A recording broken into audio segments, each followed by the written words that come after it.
NoBull, powered by Earnhardt Auto Centers. For a premier destination near you, head to NoBull.com. Here's Chris, Crespin, and Simone. And welcome in to the Monday edition, the first edition of 2021 of NoBull with Chris, Crespin, and Simone. Minus the Jordan Simone. Chris Schubert's on Crespin with you here on a Monday, our first episode of 2021. We did NoBull live yesterday, Sean, a little Sunday show, but this, the first podcast episode of 2021, should be a lot of fun. Big year ahead for this program. Sean, I'm going to waste little time. There is so much football things to discuss, from the Cardinals yesterday to things that are happening while we're recording the podcast. So please, I'm not even going to give you pleasantries, say how are you, none of that. Give me the in the lead. Let's move this train along. This is the one they're talking about. See how long we can get into the show before Sean says an actual word. In the lead, topic number one on the program. It is that day after the end of the regular season, known in NFL circles as Black Monday, when a lot of coaches no longer have jobs. Teams move on from their head coaches. Three coaches, one yesterday, two happening today. The New York Jets, the Jacksonville Jaguars, and the Los Angeles Chargers, three teams that have decided to join the lists of the Lions, the Falcons, and the Texans, as they will be searching for new head coaches. Those six teams, as of this moment, as we record this show, they will be the teams searching for new head coaches in 2021. Yeah, the two of the three we had already heard news on over the weekend, right? With two of the three, we knew, that being the Jets and the Jags, were ready to move on after Week 17. And yesterday on the NoBull Live program, which you can get every Sunday on Facebook and YouTube that you and I record, we threw out who we thought might be the coach that isn't being discussed right now, but we could see maybe getting a change. And I threw out Anthony Lynn is who I brought up. There are just 7 different games that the Chargers have lost this year by 1 score or less. Some of those coming down to just coaching decisions and situational unawareness. And, you know, you've got the quarterback now. Everything, whenever you find your franchise quarterback, expectations get brought. It's like you move light years ahead in terms of your expectations and where you should be as soon as you find that franchise quarterback. The Chargers have that quarterback. They now want to make sure that they have the head coach in place as well, that they feel is going to be able to get the most out of that young quarterback and push this team forward. And listen, Anthony Lynn, I think, is a good head coach. If you watched Hard Knocks this year, he's a hard guy not to root for as well. But the Chargers obviously feel as if the situational awareness, the lack of being able to close anything out is just too much, and they're looking to move on. So there's 3. Usually we end up, I think the average is always around 5 or 6 per year.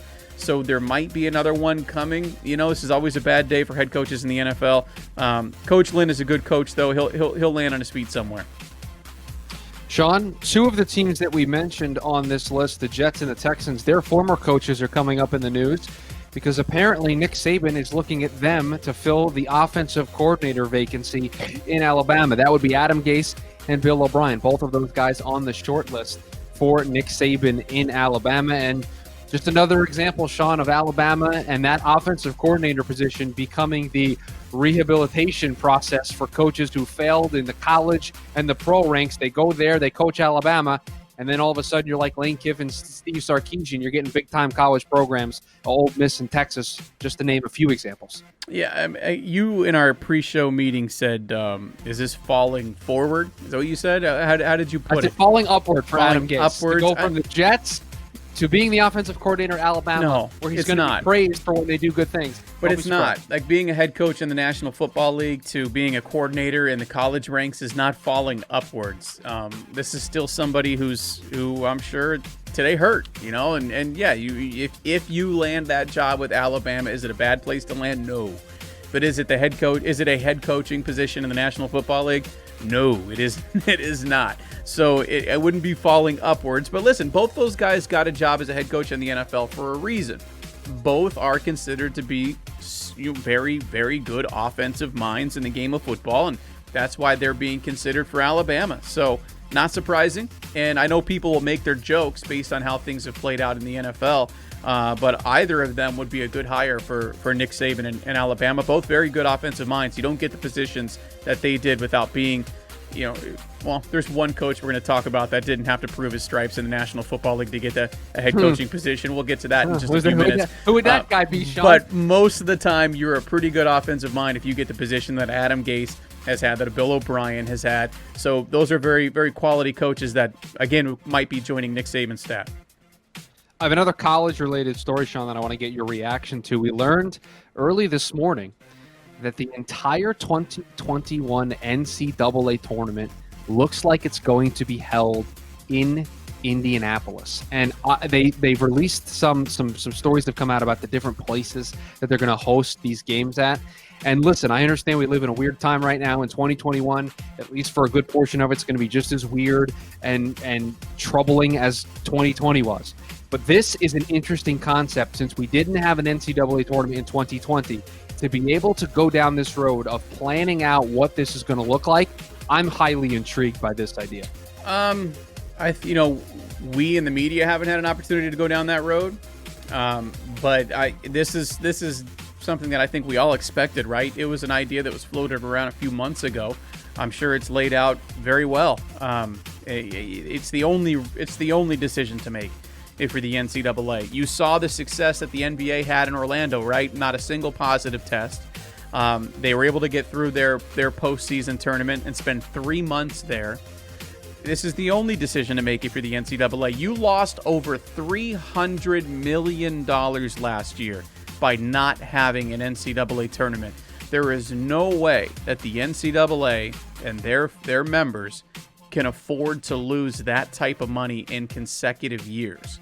So you have to do everything you can to make sure that the tournament does happen. If that means moving it entirely to Indiana, so be it, and it's probably the right decision. Now, the scheduling, it's going to be interesting, but the decision to be made is the right one for sure. Yeah, that part of it, the logistics part of the scheduling is going to be fun to see. But I think you're right, Sean. This is the only way that I think you're going to be able to have a conclusion to your 2020-2021 college basketball season, right? I think if you try to go with the way that they normally do it and have these regions, I just think you're going to run into too much trouble. Whereas I think here you can create that pseudo bubble environment and not add in different elements of risk, right? Travel, different cities that become different hotspots, right? You're dealing with one city at this point.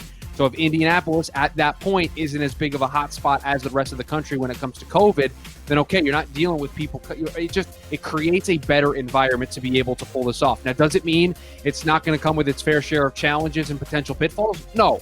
I think as we've seen in 2020, there are pitfalls to all of this. The NFL got to their 256 games played, but it was a roller coaster ride to get there. They had to adjust. The NCAA will have to do the same. That is it, Sean. That is all I have in the lead. No 60 seconds of baseball to kick off 2021.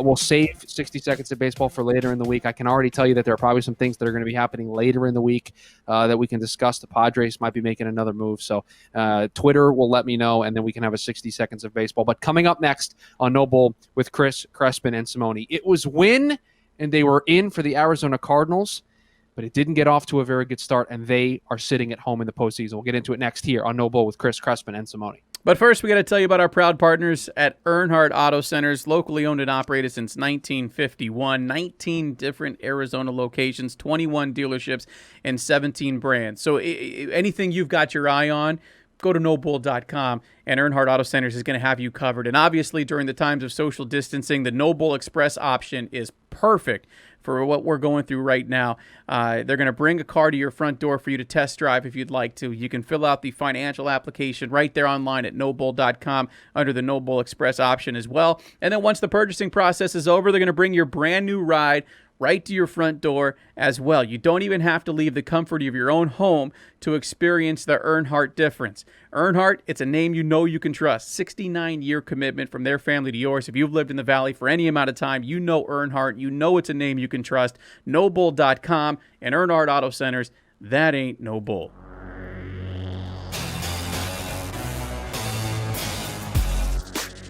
It was an 8-8 finish to the season for the Arizona Cardinals and a loss to the Rams yesterday. Leave them on the outside looking in. They will not be participating in the NFL playoffs starting this upcoming weekend with what is now being referred to as Super Wildcard Weekend. Sean, I didn't know that we were adding the super part to it because we've added the extra game on both days. Yes, go ahead. Yes. Will you be tuning in to see what the Nickelodeon version is all about? It's the Bears game. It's the Bears game on Sunday. I got to see what they. I mean, come on. You got to know. Yeah. Just for maybe 5 minutes. I got to see what they're going to do. So, yes, super wild card weekend coming up this weekend for the NFL wild card round of the playoffs. And Sean, I'll be completely transparent with you, the listeners of this program. I don't know where to start with this Arizona Cardinal team when it comes to dissecting the game yesterday. And then I think bigger picture, the game at large. There is the fact that a John Wolford-led Rams team beat you to knock you out of the postseason. There's the Kyler Murray dynamic of this. He comes back into the game late after getting hurt. Why didn't he come back into the game earlier? There's so much to discuss there. The big picture, is Cliff in over his head? Are the last 2 weeks more examples of that? So, Sean, I know this doesn't make for great radio, but I'm going to throw it up to you here and say, where do you want to start? Which one of these topics do you think is the great starting point for this conversation? I think the biggest starting point is Cliff Kingsbury and where you go from here if you're the Arizona Cardinals. Now I'm rule of thumb 3-year guy. Like I give somebody 3 years to figure something out and get on the get on the right page, get everything you want in place and go from there. But I mean we've talked about this in the past, Chris. Make no bones about it. You were brought in to be Sean McVay. And you were brought in to be Kyle Shanahan. You have been anything but those two guys through 2 years. Your record against winning teams is awful. You've right now you're being outcoached in a lot of different ways, and that was put on display the last 2 weeks when you had those two coaches I just mentioned beat you with a backup quarterback in back-to-back weeks. When you had the opportunity to punch your ticket to the postseason and couldn't get it done. I think the only place to start in the conversation about yesterday's game is with the head coach and going forward, how much confidence do you have in him in getting the job done for the Arizona Cardinals? Because I sit here today not having an awful lot. Well, and I think where you took us is a great place because the Cardinals yesterday in that football game had to go to their backup quarterback because of an injury to Kyler Murray, right? Chris Streveler had to come into that football game for this team to try to will them to the postseason. And I think to use Kyler Murray's injury as an excuse for the reason why the Cardinals didn't win that game yesterday and the reason why the Cardinals aren't in the playoffs, I think is missing the point of why Cliff Kingsbury was hired. And you mentioned it, Sean. Cliff Kingsbury was hired to be Kyle Shanahan, to be Sean McVay. And the last 2 weeks, Kyle Shanahan and Sean McVay showed they could do something that you couldn't do with your season on the line, and that is take their non-starting quarterback, in the 49ers case, probably their third string in C.J. Beathard. In L.A.'s case, John Wolford was their backup quarterback, and take those guys, scheme it up, put together a plan that allows them to win the football games. Because, Sean, stop me if you disagree, but the Cardinals, each of the last 2 weeks, have been the more talented football team on the field, for whatever reasons that might be, mainly due to injury to both the Rams and the 49ers and to COVID issues. But when they step foot on the field, the Cardinals, talent-wise, had advantages in a lot of spots. Offensively, yes.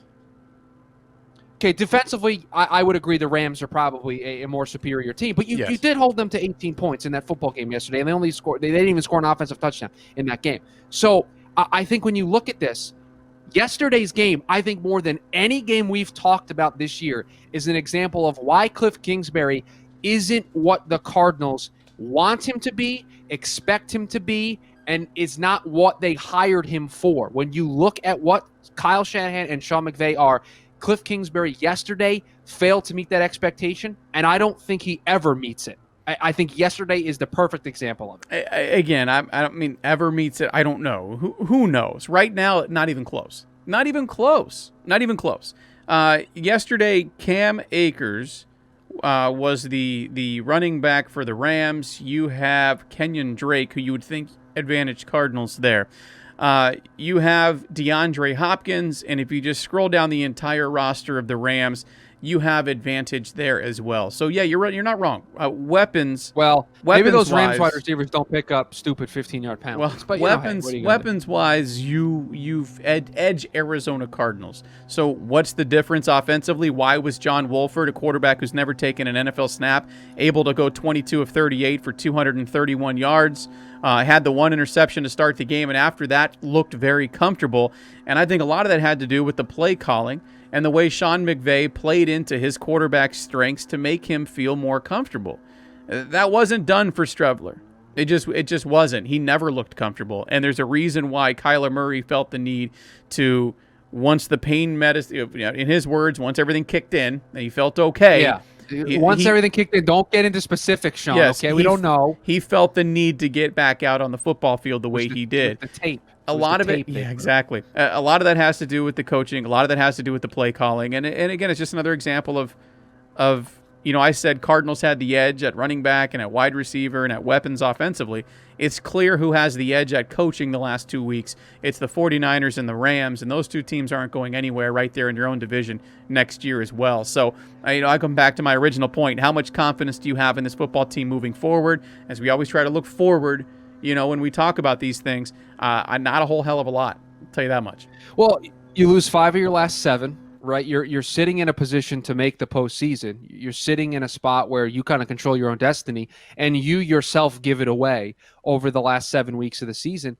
It's extremely disappointing, and I don't want to hear this whole the expectations change throughout the year. Okay, so the expectations change throughout the year. That's how sports work, folks. When you start the way that this team did, and you look as good as they did, your expectations are going to change. And then to fall on your face the way that they did the last part of the season, specifically the last 2 weeks, where basically, Sean, all you had to do was win one of the 2 games against C.J. Beathard or John Wolford, and you are in the postseason, and you can't get that done.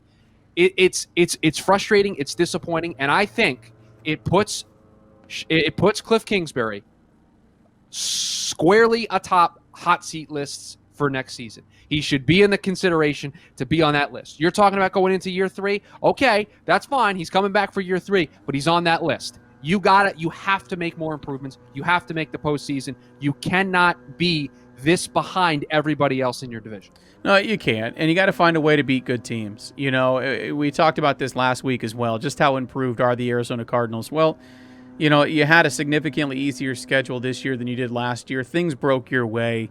But you're still 3-12 under Cliff Kingsbury against winning teams. You got to find a way to beat winning teams, especially if you're in the NFC West like the Cardinals are, because I hate to break this to you folks. Next year, Seattle's going to come back and be expected to win more than 8 football games. The Rams are going to come back and be expected to win more than 8 football games. And the 49ers, once they get healthy, I think next year, if they come back with a full complement of players at their disposal, they're going to be expected to be a winning football team next year as well. So you're seeing 3 teams within your own division who are going to be they're going to have expectations of being a winning football team, and your record against such teams is just 3-12 under Cliff Kingsbury. That's just not good enough. The Arizona Cardinals have to find a way to win games against good football teams. I mean, they're 2-4 against winning teams this year. In those 2 games, one came in overtime against Seattle. That was when Seattle was really trying to figure out who they were with a banged-up defense. And then you had the Hail Murray to beat the Bills. Those are your 2 wins against winning teams. Very easily could have gone the other way. So, this team has to find a way to beat quality opponents before I'll ever take you serious. How do you do that? Where do you begin to put yourself in a position to do just that? From what I've seen this year, it's not a talent situation. It very much so comes down to coaching and situational awareness at times, which right now points straight to the head coach, straight to the guy that you had high hopes for, and has yet to meet those expectations, and that's Cliff Kingsbury. I do want to finish this conversation by talking about the decision-making and the ultimate end result of Kyler Murray coming out of that game, getting all the treatment, going into the locker room, coming back out, going to the blue tent, going back in, coming back out, trying to test it on the sidelines, and then ultimately in the fourth quarter coming back into this game because Sean, we talk a lot about the leadership of Cliff Kingsbury as a coach, right? We talk about that side of it, and we also talk about the execution from a gameplay standpoint, right? And I'm confused on so many different levels. So was the broadcast, by the way. So this isn't just me trying to pick on Cliff Kingsbury. The broadcast was also confused as to how the decision was made for Kyler to come back into this football game. Strevler didn't know what was going on. Tracy Wolfson during the game said he was looking around with his helmet in his hand like, am I going back into the game? There was confusion on the sidelines. There was confusion with Cliff, with everybody involved. And Sean, you can't win football games with that kind of confusion going on the sidelines. You just can't. How much confusion was actually on the side? See, I don't want to go there because I don't know how much confusion actually was on the sideline. Every time they showed a shot of Kyler Murray from the injury on, he was either walking to or from the locker room or in the back area of the sideline warming up, keeping his arm warm. They then showed a shot of Kyler Murray. I don't know if you caught this, sitting on the bench, looking at the tablet. And I thought to myself, that's somebody that's getting ready to go in. And sure enough, the next drive, he did go in. So, and Cliff Kingsbury after the game was asked, whose decision was it to put Kyler back in? And Cliff says, ultimately, it was Kyler's. But if you listen to the entire clip, it sounds like he obviously knew who was going in. And furthermore, once he is in the football game, you know who's in there. So why in the world are you calling RPOs and rolling your quarterback out? Yep. Like that, to me, the some of the play calling once Kyler did go back into the game were a little bit, questionable as well. When you call an RPO and you're more than likely quarterback's reads are look for the quick slant. If it's there, take it. If not, I'm then running a read option. If the defensive end crashes down on the running back, now I have to keep it. And you had a quarterback with a banged up ankle, and unfortunately we saw that was just the case, and he couldn't do anything about it. So there's just so many things that are disappointing about that football game yesterday, from the fact that much like the entire season, a lot of things were kind of handed to you in your favor, and you just kind of didn't take it. It was right there for you, and you didn't take it. And I understand that losing Kyler the way you did in the first drive is a setback. I understand that, man. But you still had the more talented offense on the field. You still had a team that was reeling in the Rams, and they looked like the team at times that wanted it more, that was more prepared, and you just didn't take advantage of a situation that was in your favor yet again. And that's just so disappointing. We can go down the road of why was Strevler even the quarterback? Where was Hundley? He hasn't been available. You haven't had him in as the backup to Kyler all year. So why would we expect him to be this week? To the play calling, to just, there's so many things that are frustrating about this loss for the Arizona Cardinals yesterday. But ultimately, it boils down to, much like the entire season schedule, much like all the different backup quarterbacks you were able to face this year, much like the entire thing, it was kind of handed to you in your favor, and you didn't take it. Yesterday was kind of a microcosm of the entire season. It certainly was, and we saw it play out over the 4 quarters. And just to make it clear, we don't know what went on the sidelines, but the fact that the broadcast took time out of the game to discuss the confusion that was on the sideline, I think is just another example of the overwhelmingness that sometimes a coach might face, right? There's a lot of things going on at one time. You're making all of these decisions, and sometimes, as we've seen with some game management decisions, Cliff just looks in over his head, and I wonder if we start to learn more about the decision-making process that went into Kyler coming back into this game, if it doesn't bear out that same thing kind of happened here, that he was in over his head. He was 6,000 things going on the sidelines, and just it was all confusion. People weren't talking. It was miscommunication. But ultimately, like you said, Sean, this team was handed an opportunity no matter what to go to the postseason, and kind of gift wrapped for them, and they didn't make it happen. All right, we kick off 2021 with a not-so-rapid rundown. We do it next here on NoBull with Chris, Crespin, and Simone. But first, got to tell you about our friends over at Manscaped, and they want to wish you a happy new year. Listen, 2021, we start with all of our New Year's resolutions. Why not make your grooming routines part of those resolutions? Step in to 2021 with your tree standing taller and shave your boys. Manscaped here to give you a New Year's resolution that you'll actually want to keep. The Perfect Package 3.0, below-the-waist grooming package you'll need to start the year off strong. The Lawnmower 3.0, the waterproof, skin-safe trimmer, the LED light. Sean, please give the people what they want. Show that LED light. Thank you very much. Mm-hmm. You also, in the Perfect Package 3.0, get the Crop Preserver, the anti-chafing ball deodorant and moisturizer. You have the Crop Reviver, the ball toner spray. So start the new year with a fresh set of testes thanks to Manscaped. And because they are partnered with us, you're going to get a great deal. So go to manscaped.com, use the promo code NoBull, and you will get 20% off and free shipping. That's manscaped.com. Use the promo code NoBull, and you'll get 20% off and free shipping. Your balls will thank you. Sean, we were just talking about New Year's resolutions there with Manscaped. My New Year's resolution for this show is that we do the not-so-rapid rundown in a rapid fashion. What do you think? But then we have to change the name back to Rapid Rundown instead of Not-So-Rapid Rundown, because we changed it to Not-So-Rapid Rundown because I have way too many thoughts about everything NFL to fit it into just a quick segment.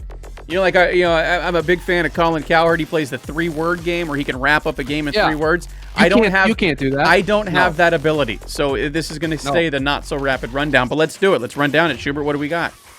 I'll tell you what. I think we have a good chance because both of our teams aren't on the list this week. So we will start with the game in the AFC East that had tons of playoff implications for both teams, yet somebody forgot to tell the Miami Dolphins that the Bills beat the Dolphins 56-26, Sean. And because of that loss by the Dolphins and some other games that we'll get to, the Miami Dolphins, they are that team. We said one team with 10 wins or more is going to miss the playoffs in the AFC. It is the Miami Dolphins. They are that team. Yeah, but listen, don't hang your heads if you're the Miami Dolphins. You've got something brewing there, man. That defense is absolutely legit. You have found the head coach. I still have my questions about Tua, but he'll definitely be the guy going forward, obviously, for at least next year, and we'll see how it pans out. But that's a pretty good football team in Miami. Don't hang your heads if you're the Dolphins right now. The problem is that Buffalo Bills team is an absolute juggernaut right now. This is a team that we talked about it earlier. You want to be playing, or a couple podcasts ago, I should say, about playing your best football when it really matters. Playing your best football in December, and not backing into the playoffs. This Buffalo Bills team is doing anything but that. 13-3 now. Josh Allen playing maybe some of the best football of anybody in the league, not named Aaron Rodgers or Patrick Mahomes, and that's even arguable. This is a really, really good football team in the Buffalo Bills, and the Dolphins unfortunately ran up against their division rival in Week 17 when they had to have one, but that Bills team is playing really good football right now. Take nothing away from them. Sean, on NoBull Live yesterday on the Sunday show, we played the game in or out with playoff teams that were on the bubble in the AFC and in the NFC. We said, hey, given that this is their scenario, are they in or out? And when we talked about the Browns, you decided to go down the very convoluted path of them not beating the Steelers but getting in because of other things. They must have heard you, and they said, Sean, we got you, no big deal. We're just going to beat the Steelers, make it easy. We don't even have to play these games. They beat the Steelers 24-22. They are going to the postseason for the first time since 2002. Baker, the touchdown maker. Did you just say make it easy? You realize that Pittsburgh had an opportunity at a 2-point conversion to tie that football game and send the damn thing to overtime, right? Make it easy. The game, they're going to have to do some scoreboard watching. They just took care of their business. That game, a roller coaster ride. That game played out almost exactly like I expected it to play out. It's a division rivals. It's a team in Pittsburgh that has kind of owned the Cleveland Browns as of late. Not even as of late. For a long-ass time, the Steelers have owned the Cleveland Browns. And the game never should have been that close. I think Pittsburgh was down 2 scores late, and they had a 4th down touchdown, and they had a couple of other big plays from Mason Rudolph. You call Baker the touchdown maker. Hit all of his 17 of 27 for 196 yards and a touchdown. Put some respect on Mason Rudolph, Schubert. 22 of 39, 315, 2 touchdowns. Big 4th down touchdown pass. Put some respect on his name. Having a helmet thrown at his head the last time he played against the Browns, and he shows up and balls out and puts him in a position to win a football game. Put some respect on Mason Rudolph's name, would you? But no, listen. Fine. You want respect? Make him your Manscaped full-grown man salute in the next segment. Fine. Then. Can't do it. There's a man that I've had his back, and I've saluted him a handful of times on the Manscaped full-grown man salute. That's getting my nod again this week. But in all reality, congrats to the Cleveland Browns. First playoff appearance in years. 2002, I believe? 2002. So Congratulations to the Cleveland Browns for getting it done and putting themselves in the postseason, where the Pittsburgh Steelers will kick the hell out of them next week in the wild card round, and the season will be over anyway. But at least they got it. How about we just run it back next weekend, Yeah. right? To put these two teams back on the field, we run it back next weekend and see what happens, because that's exactly what it's going to be. All right, Sean, when we woke up on Sunday, we were mapping out the schedule, doing the Fab Five. This was one of the games we were interested in, because this game was going to have a direct impact on who was going to be rooting for the Philadelphia Eagles in Sunday Night Football. So the Cowboys take on the Giants. The Giants win this game 23-19. And Sean, the thing that sticks out to this game more than anything to me is I'm watching the game, and it's early in the first quarter, second quarter maybe, and there's just, listen, these are two bad football teams. They're just mistakes aplenty, right? Everybody's just making careless errors. It's just mistakes all over the place. To which Troy Aikman went, man, you'd think in a game of this magnitude, these kinds of things would be cleaned up. To which I responded to the TV, Troy, have you looked at the records of these two teams? Have you seen what these two teams have done all year? This isn't surprising at all. This is exactly the way the NFC East has played football all year. It is the Giants who pick up a win, and today, Giants fans are specifically mad at Doug Peterson and the Philadelphia Eagles. We will get to that in a little bit. But Giants fans are angry, Sean, at Doug Peterson. The offensive line for the Cowboys got abused in the first half, and it put them in a hole, and they tried to dig out of it and had an opportunity late, deep in the red zone, late in the game, and weren't able to punch it in. And it really felt like two teams that at the time had combined for 11 wins, now both 6-10, and sitting on the outside of the playoff picture. But the Dallas Cowboys had their opportunities. That outcome was very fitting for the Dallas Cowboys season this year. But ultimately, Schubert, the winner of this football game had no impact on the NFC playoffs, because I believe the next game we're going to talk about. Yeah, let's get to it. The Washington football team, the Philadelphia Eagles, it is a 20-14 win in your box score as Washington defeats Philadelphia. They will be the team representing the NFC East. But the thing, Sean, that everybody's talking about is the decision that Doug Peterson made in the fourth quarter of a one-score game to go away from Jalen Hurts, to go to Nate Sudfeld. We both have thoughts on this. To the shock of nobody, we disagree on this, so this should be a fun little discussion. Sean, the floor is yours. I personally wouldn't have taken out my young quarterback, of which I'm trying to put him in situations just like this, trailing late, where he hasn't played well, to see who he is as a quarterback. I personally would not remove that guy. But if Doug Peterson's going to tell me that he made the decision for competitive purposes, he made the decision to try to win the football game, and he's looking at a quarterback that had gone 7 of 20 for 72 yards total, with no touchdowns and an interception. And I understand he had made a couple plays with his legs, 2 touchdowns, but even that only equals 34 more yards, which means dude had 106 yards total offense when Doug Peterson decided to make the move to Sudfeld. I can see it both ways. I personally leave my young quarterback in because, hey, go fight through these situations. You're not playing well. We're not playing well. You're down late. Go see if you can make a play in crunch time. I personally don't pull him out, but you can't hate on a head coach for removing a quarterback who was 7 of 20 for 72 yards, no touchdowns, and an interception against one of the better front sevens in football. I can't hate on him for that. Sorry, Giants fans. I mean, and what makes you think? Listen, what makes you went you 6-10. You don't deserve to yell. What makes you think that he's going to get the job done any damn way, when I just told you, dude had 106 yards of total offense in 3 quarters of football? People are way overreacting on this story this morning. So here's my issue with it for a number of reasons. One, Giants fans, you went 6-10. How about you win a couple more football games before you start to get in line and complain, okay? Right. You put yourself in a position where you control your own fate, even at 6-10. Control your own fate. You didn't do that. That's on you, right? There are teams all over that miss the playoffs because they don't handle their business and they're rooting for somebody else who's much better than them that doesn't take care of business. So please, don't give me that. Then the other thing I want to talk about here is, Sean, I would agree with you if this wasn't a preconceived thing. Going into the game, there was discussion about how Doug Peterson said, I want to get Nate Sudfeld into this game. I want to get him some reps. The broadcast mentioned it, that in the production meeting, Doug Peterson told him, if I have an opportunity, I'm going to give Nate some snaps. That tells me it was not in the name of competitiveness. It was not in the name of we're trying to win the football game, right? It was a preconceived idea that this is what they were going to do, good, bad, or indifferent, no matter where this team stood going into the fourth quarter. Nate Sudfeld was coming into this football game. Even more so, if your excuse is competitiveness and you think Nate Sudfeld gives you a better chance to win, then why did you turn it over from Carson Wentz to Jalen Hurts in the first place? Why wasn't Nate the guy you went to first? It's just the logic on this doesn't make sense. Now, Doug Peterson solidified that number 6 pick. Winning that football game drops him all the way down to 9. So great job there, Doug. Fantastic work on your part, keeping that 6th pick. By the way, he doesn't do this if he doesn't know his job is safe.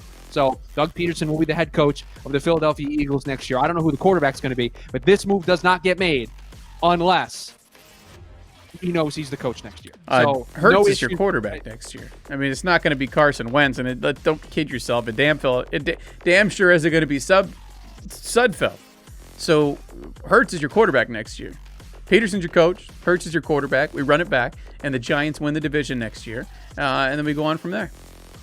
Hurts is your quarterback. You took him out of a one-score game late in the fourth quarter. The perfect time to evaluate your young rookie quarterback. Great coaching there, Doug. Can we talk about one more game? It ultimately didn't matter as much, Sean, as we thought it might when the day started. But the Tennessee Titans-Houston Texans game was just a lot of fun. I know you were watching the Raiders play football, but boy, did this game in the second half and specifically the fourth quarter just become a back and forth up and down the field. Derrick Henry chasing down 2,000 yards. Deshaun Watson trying to end the season with a win. Field goals that get doinked in to end the football game. This just had everything you needed to end the season. Again, the Titans already had clinched a playoff spot by the time the game had kicked off.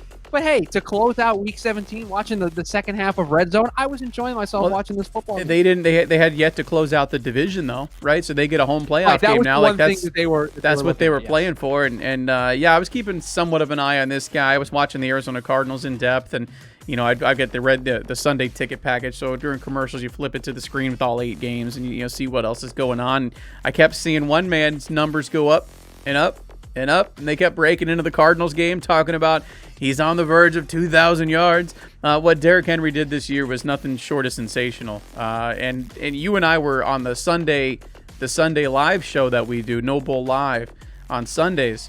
I threw out a stat right at the end. You always ask me for a final thought, and I said keep an eye on Derrick Henry. He only needs 233 yards to reach 2,000 on the year, and I was kidding. I was just kidding. There's no way dude's getting 233 yards again today. I was right. Joke's on you, Sean. He ran for 250 yards yesterday and 2 touchdowns. So Derrick Henry finishes the season as just a monster, as he was all season long. Brown had 151 yards receiving and a touchdown on 10 receptions. He's a beast as well. This Titans team is set up, man. The AFC playoffs are going to be a lot of fun. Let's just leave it at that. They're going to be an awful lot of fun. I think you could see upsets galore in this wild card round, and I don't even know if you call them upsets. Everybody in the bracket on the AFC side of the tournament's got 10+ wins, so it's going to be a lot of fun to watch. And the Titans, don't sleep on them. That's a good football team, especially in December when it's cold and you can give it to King Henry. Let's go Titans. I said to some friends, this is the year that multiple road teams win on Wild Card Weekend, just because of how competitive and no fans, no atmosphere. Yeah, this is the lowest winning this percentage. Is where you get the upsets. Yeah, like this. If I remember right, and I'm kind of going off the top of my head here, but if I remember right, this is the lowest home winning percentage since the 50s in the NFL, and it's because of the no fans. So if you ever feel like the atmosphere and the fans don't make a difference, just look at that number. This is the lowest home winning percentage, I believe, since the 50s in the National Football League. That's going to do it for the Not So Rapid Rundown here on a Monday. I think we did pretty well there, Sean. I'm happy with the effort. We kept it somewhat rapid. Yeah. I think it was a good faith attempt to keep it rapid. Coming up next to wrap up this edition of NoBull with Chris, Crespin, and Simone, it is the first Manscaped full-grown man salute of 2021, and you will be shocked at the person that Sean Crespin picks. We'll do it next year on NoBull with Chris, Crespin, and Simone. But another shout-out to Earnhardt Auto Centers, a proud partner of NoBull with Chris, Crespin, and Simone. NoBull.com. NoBull.com.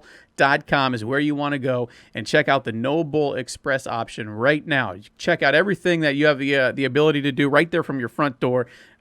Test drive a vehicle brought to you. Finish the application right there. Bring the new ride to you. I tell you about it all the time. It's because it's amazing.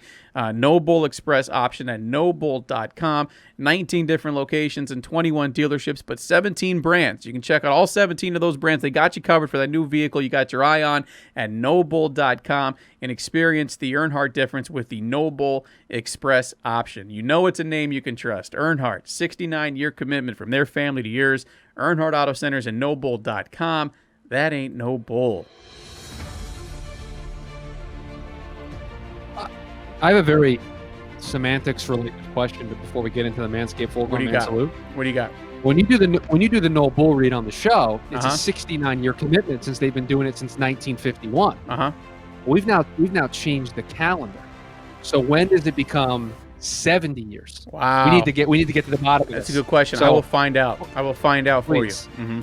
I know everybody was thinking it while you were doing the read, so I wanted to just ask it out loud so that we can get to the bottom of this. Thanks, Chris. Okay. I appreciate that. I'll do some research. Thank you. With that in mind, it is time for the first Manscaped full-grown man salute of 2021. Thank you, Sean. Yes.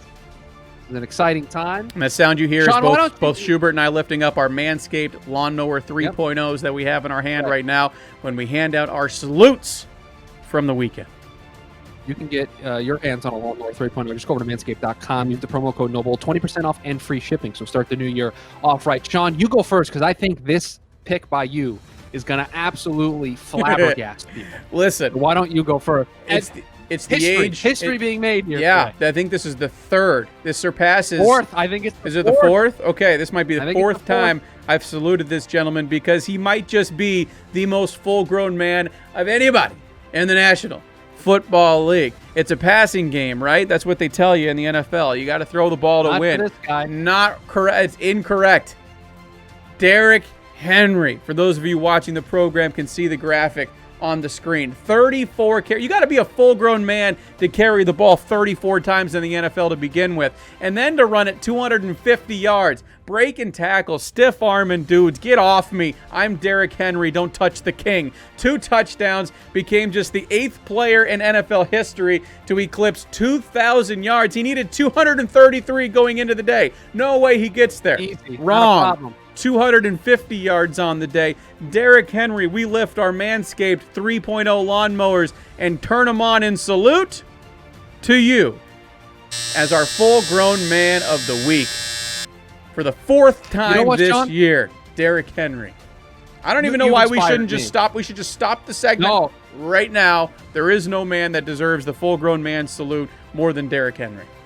How dare you? Because you've inspired me, Sean. Because you mentioned there, listen, when you run the ball 30+ times, got to be a full-grown man. You automatically put yourself in the conversation to be a full-grown man. Well, Sean, what if I told you that in this passing league that we have, there's another man who ran the ball 30 times yesterday, and he's Indianapolis running back Jonathan Taylor, 30 carries. I see your 250 yards, King Henry. I raise you 253 yards for Jonathan Taylor. 2 touchdowns, and he sets a Colts individual rushing game record, dethroning Edgerrin James from all the way back in 2000, I believe is when the stat was. So in 20+ years, Jonathan Taylor sets the single-game individual rushing record by a player. So Jonathan Taylor, using all the criteria that Sean just listed, we give you a Manscaped full-grown man salute. 2 running backs that couldn't deserve it more.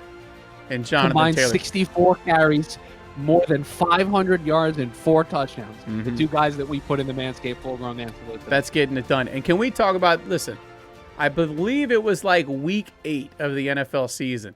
And everybody was talking about MVPs way too early like we do in the media, right? We like to do that in week 3. We crown Russell Wilson the MVP of the season.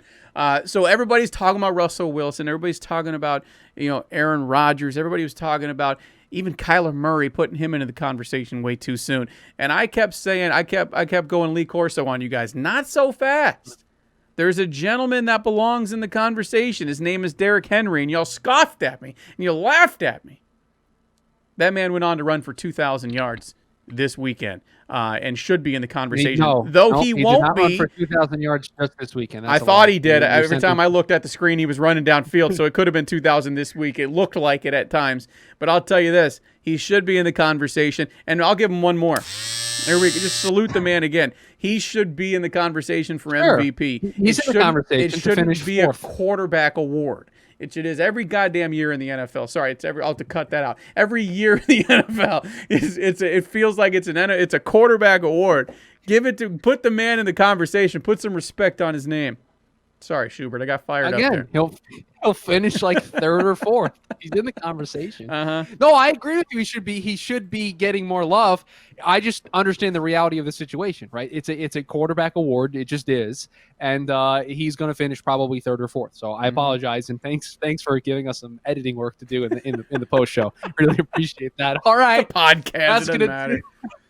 Going to do it for the Monday edition of NoBull with Chris Crespin and Simone. You can always follow the show on Twitter at @NoBull_podcast. We put a lot of social media content, clips from the show, the debuting at some point a Crespin-related social media segment, which I think is debuting here in 2021. Hopefully, the Shoe-ins with Schubert will return. Simone sound-offs, clips from the show, like I mentioned. So a lot of social content there at @NoBull_podcast. You can also follow me on Twitter at Shoe Radio. Follow Sean at SCrespin02. Follow Jordan Simone while you're at it at Jordan Simone 38. That's going to do it for the Monday edition. We'll be back on Wednesday. Everybody have a great week.